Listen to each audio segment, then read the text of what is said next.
Well, this is going to be a little bit of a different type of presentation today. And instead of, going slide by slide looking at scripture, I'll have a few scriptures at the end. But the purpose of this presentation is to show the interactions that the church, the LDS Church, and the United Nations and its agencies, which are various, how they have been collaborating and what they have shared with us over the last 10 years. So I've put a lot of work into gathering all these. I will be making this document available on my description on my video, and there are links for every article. I've included some screenshots because some of these things get taken down as you'll see, and they start to become hard to find. And so why is this important?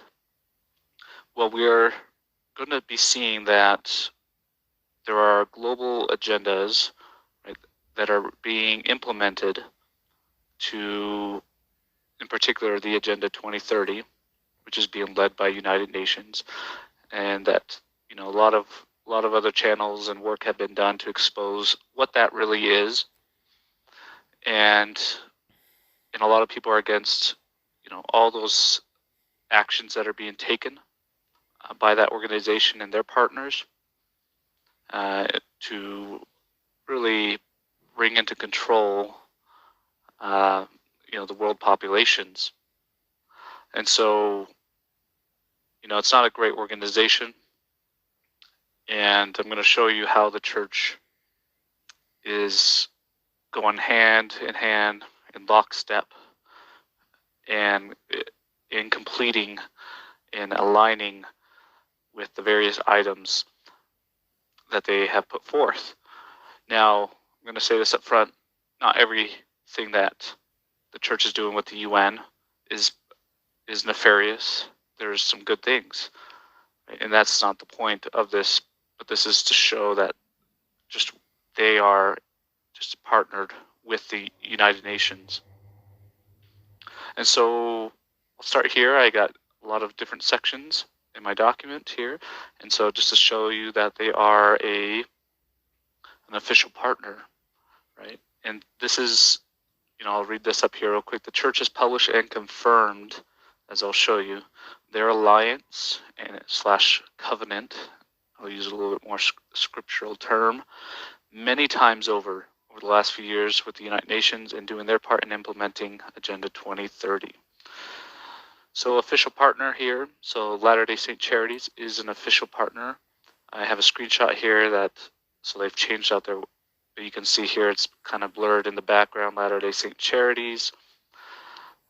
This is the United Nations, their SDGs, or Sustainable Development Goals, which are part of their Agenda 30.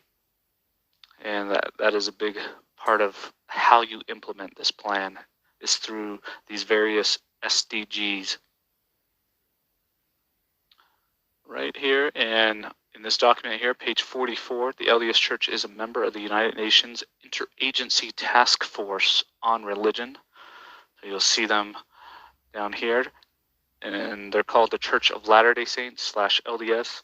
It's kind of interesting that they use the name that the church was given after it came under condemnation when it was started by Joseph Smith, right, in 1830 was the Church of Christ, and by 1832 or 1834 in May, they changed it to the Church of the Latter-day Saints.